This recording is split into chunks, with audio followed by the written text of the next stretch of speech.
Olá, bom dia. Estamos começando mais uma edição do nosso Entrevista Coletiva.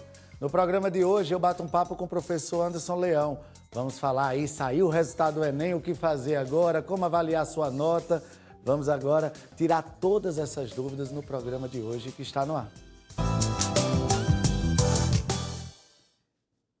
De volta com a Entrevista Coletiva, eu já recebo aqui nos nossos estúdios o professor Anderson Leão. Seja muito bem-vindo aqui ao nosso programa. Bom dia. Gratidão, bom dia, Rodrigo. É uma honra, eu agradeço a oportunidade de estarmos aqui falando desse tema tão relevante. Pois é, principalmente porque agora saiu o resultado do Enem, a gente precisa entender um pouquinho quais são os próximos passos para os estudantes, para a família. Mas vamos primeiro saber qual é a importância desse momento de resultado divulgado na vida do estudante e o que muda na prática a partir de agora. Perfeito. Quando nós falamos sobre o resultado tão esperado do aluno, primeiro aspecto para ele, para a família, é que ele se tranquiliza, né? Aquela ansiedade diminui bastante em ver o resultado ali apresentado em nota para o aluno. Então, depois que passa esse momento de nota, de SISU, a família se tranquiliza mais porque percebe se foi ou não alcançado o objetivo. E aí o passo principal é justamente entender aonde foi aprovado, o curso, o local e se mobilizar para justamente organizar sua matrícula e separar as documentações para esse momento. Enquanto a família fica tranquila, muitos alunos ficam ansiosos ao ver ali a nota. Como interpretar corretamente, professor, o resultado do Enem sem desespero ou sem euforia excessiva? Quando o aluno ele pega a nota do Enem, ele vai precisar perceber que o formato Enem tem algo diferente, né? O Enem não é por quantitativo de acerto, e sim pela coerência. Então, às vezes o aluno diz assim, poxa, eu me saí tão bem nessa prova, eu achei que me saí tão bem e minha nota não foi satisfatória. O Enem ele usa um formato de correção que é a teoria de resposta ao item. E aí o aluno precisa estar atento àquela nota estar organizada de acordo com esse formato. E depois que o aluno recebe a nota, ele vai analisar a quantidade de acertos, geralmente ele compara ali com o gabarito, e quando vem a nota ele vai perceber por que a minha nota foi tão alta ou foi tão baixa, não só pelo quantitativo de acerto, mas sim por quais questões acerta. Esse é um formato muito interessante, o Brasil usa, isso não é nem outros países também usam esse formato, não é por quantidade de acertos, que seria a teoria de resposta clássica, mas é a teoria de resposta ao item. As inscrições começam na próxima segunda-feira, dia 19, não é isso? As inscrições para o SISU abriram, fecharam, agora a gente está no período de enviar a documentação para a universidade. O aluno já foi aprovado e agora ele vai precisar enviar a documentação para consolidar a matrícula. Quais são os cuidados que precisam ter nesse processo? Pergunta excelente. O aluno precisa estar atento ao tipo de documentação que ele vai levar. Então, vou dar um exemplo aqui, se você é um aluno cotista e você precisa comprovar a sua renda, comprovar de fato a cota que você colocou, tudo isso tem que ser enviado. Se for aqui para o UFRN, por exemplo, né, você tem um prazo de envio, tudo online, nada presencial, sigps.ufrn.br/sigps, você vai precisar lá, isso lá no site da Compev, está tudo detalhado, você vai precisar enviar a sua documentação e acompanhar. Por quê? Porque de repente você envia a sua foto, envia um documento e aí o retorno é, esse arquivo não foi reconhecido, não conseguimos essa informação. Aí você tem até o dia 9 de fevereiro para fazer essa retificação. Então, atenção total na documentação de envio, porque tem um prazo. Se passou o prazo, você perde sua vaga. Em relação aos anos anteriores, houve mudanças assim importantes no processo seletivo, nos critérios aí de acesso às universidades? Teve sim. A edição do Enem este ano, e o que equivale ao segundo passo, que é o SISU, houve mudanças significativas. O SISU, esse sistema de seleção unificada, onde o Brasil todo que tem o acesso para a universidade pelo Enem, considerou que o aluno poderia usar as notas de 2023, 2024 e 2025. Isso quer dizer que o aluno que faz o terceiro ano este ano de 25, ele só pode usar uma única nota. Os que fizeram o Enem há 2 anos e continuaram fazendo, puderam usar 3 notas. E, naturalmente, o sistema seleciona melhor. Então, os demais candidatos conseguiram 3 oportunidades, ou 3 opções, e quem fez o Enem valendo este ano só uma.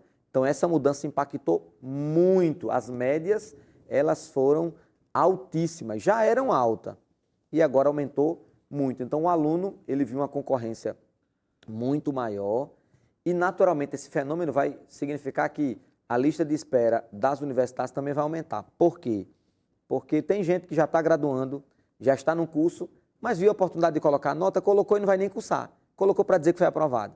Então, isso vai fazer o aluno que está lá na fila esperando não entrar na primeira chamada, mas entrar na segunda, na terceira, na quarta. Então, tem que estar atento a esse detalhe. Professor, a escolha do curso hoje ainda é uma dificuldade para o aluno? O senhor que é professor lá no Noil de Ramalho, que acompanha esse processo ali de perto, ainda é uma coisa ali que mexe com o aluno? Sim, sim, Rodrigo, olha que pergunta.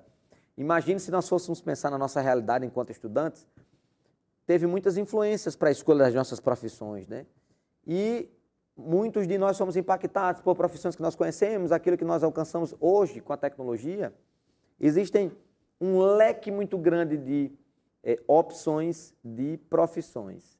E ainda continua sendo um grande desafio a escola profissional. Por isso que nós lá no Noilde temos projetos diferenciados para o aluno escolher da melhor forma a sua profissão. Nós temos um projeto lá, me permita compartilhar um pouco, é o projeto GPS, é o psicólogo Wilton Gomes quem encabeça este projeto, né? Professora Lucila Ramalho, que é a nossa diretora, vai um abraço para ela, Carol Ronca, toda a equipe de professores, planejou todo esse projeto para apresentar ao aluno. Então, são 3 fases. O projeto GPS primeira fase, ele se consolida com um fórum de profissões. Então, por exemplo, você como jornalista pode ser convidado para falar um pouco da sua realidade, vida financeira, como é que foi isso. E é um fórum para os alunos terem esse espaço para conversar. Esse é o primeiro despertar. O segundo despertar seria uma imersão. Então, nós temos parceiros médicos, parte dos alunos, advogados, e aí, ou outras profissões que participaram do fórum e eles agora pegam alunos que têm interesse de conhecer um pouco mais dessa profissão. É uma espécie de estágio. Eles vão ao in loco, no ambiente profissional, e vão perceber, olhar, é isso que eu quero, ou então é isso que eu não quero. E a terceira fase é a parte do seminário. O aluno, ele foi despertado no fórum, conheceu em um dia de experiência o ambiente daquele trabalho que ele desejava. A gente levou para Aras aqui, para medicina veterinária, uma experiência maravilhosa. E o terceiro, ele vai apresentar o que aprendeu e o que gostou. Então, esse caminho que nós fazemos, que é o projeto GPS, um projeto de despertamento, é para tentar ajudar o aluno a acertar na sua profissão. Professor, o governo lançou incentivos para quem opta por licenciaturas, justamente visando a ampliar o leque de professores, de quem vai estar na educação. O senhor acha isso positivo no que tange ali, de repente, você optar por um curso, por estar vendo naquele momento um lado financeiro e não realmente a que você tem ali a tendência a querer para a sua profissão? Perfeito, né? A gente entende que o governo está buscando caminhos aí para tentar incentivar e motivar, termos mais professores, né, mais licenciados. Bom, essa motivação financeira ela não deixa de ser positiva porque acaba engajando, mas eu penso como você também, nós precisamos escolher as nossas profissões pensando no propósito, pensando no despertamento. Então não adianta você ir para uma profissão porque foi motivado financeiramente e de repente lá as frustrações lhe pararem, né? Então, de fato, eu acredito que a escolha da profissão tem que ser assertiva. Em que perspectiva? Você precisa entender a sua habilidade, entender que aquilo será positivo. Então, um professor, que o sonho dele não era esse, e ele foi por um caminho por causa de um incentivo financeiro, ele vai se frustrar e de repente não vai ser assertivo na sua profissão. É claro que alguém pode, de repente, se encontrar na profissão, mas provavelmente, se a motivação for essa, não vai ser muito interessante. Se o incentivo ajuda, claro, então e também se incentive outras profissões para que isso possa ser positivo. Professor, além do SISU, quem não entrou aí, tem outras opções aí para não jogar fora um ano ainda de universidade. E aí, já que a gente está falando de governo, eu falo de ProUni, de FIES, tem outros meios aí para entrar? Sim, sim, sim. Quando nós estamos refletindo sobre o acesso à universidade, o SISU, que aí é o maior de oportunidade, porque ele está ligado diretamente às universidades públicas, é um caminho. Tendo cota, não tendo cota, sendo ampla concorrência, né? Cota social também e racial. Qual é o detalhe? Não deu certo o SISU para universidades privadas? Tem o ProUni e tem o FIES. São programas muito bons e também dão uma série de oportunidades. Qual é o detalhe do ProUni e do FIES? O ProUni você pode acessar universidades privadas pagando 50% de desconto, né? Ou os 100%, dependendo aí da sua realidade. E já o FIES é só universidade naturalmente privada e o governo financia totalmente o curso para você. Então, existem essas possibilidades. Vamos voltar ainda às provas do Enem, sobre as redações. Qual foi a avaliação que o senhor fez do tema, principalmente, e do desempenho dos candidatos esse ano? Perfeito. Este ano, a prova de redação foi um grande desafio por 2 aspectos. Primeiro, e aqui eu parabenizo o professor Anderson Menezes, professor Ben Hack, são excelentes professores, o professor Carlos Lima, na nossa área de linguagens lá. O tema da redação geralmente apresentava-se numa perspectiva de desafios. Então, desafios na educação, desafios saúde pública, e este ano o termo usado foi perspectivas em relação ao envelhecimento. Então, o fato de não vir desafios, vinha a palavra perspectiva, pegou muita gente. Porque não entenderam plenamente. E os nossos professores trabalharam isso em sala, parece que eles sonham com a prova. E trouxeram estas palavras. Olha, o objetivo do tema é que você provoque uma intervenção, então vamos aqui pensar em alguns outros termos. E trabalharam perspectiva. Parabéns, professores. Os alunos no final da prova agradeceram muito. Quais foram os erros mais recorrentes aí identificados nas redações e o que os estudantes acertaram com mais frequência? Bom, este ano a gente percebe que o fato de o aluno não ter entendido perfeitamente o tema da redação trouxe muitas notas baixas. E também há muitas críticas. Inclusive, aqui é um comentário que eu faço. Este ano, muita gente boa não tirou uma nota satisfatória. Por quê? Há uma visão aí de que houve um formato de correção diferente. Então, muita gente acabou se impactando com o formato de redação. E aí, foi uma crítica geral na internet sobre por que minha redação foi tão baixa. Há um comentário de que nem todos os corretores de redação receberam mais de um pacote. Então, geralmente, os corretores recebem 2 ou 3 pacotes e todo mundo recebeu um. Então, há uma crítica aí dizendo que o IA também entrou nesse processo de correção. Então, muita gente aí não se deu bem, porque não entendeu o tema, essa palavra atrapalhou. A correção teve esse impacto aí de provavelmente a inteligência artificial ter participado dessa correção, mas, claro, isso é um comentário, não se tem certeza. E os demais alunos que conseguiram caminhar bem tiveram um bom desempenho. No NOIUD nós tivemos alunos com nota 980, que é um 1000 técnico, 960, 940, então mais de 40% dos alunos citaram 900 mais. Professor, a gente fala muito em Enem, mas é um passo importante. Mas não é o único caminho para o futuro acadêmico e profissional do estudante, né? Exatamente. O aluno ele tem que ter muita calma, porque o Enem é uma das possibilidades, né? Então, o Enem é o primeiro degrau.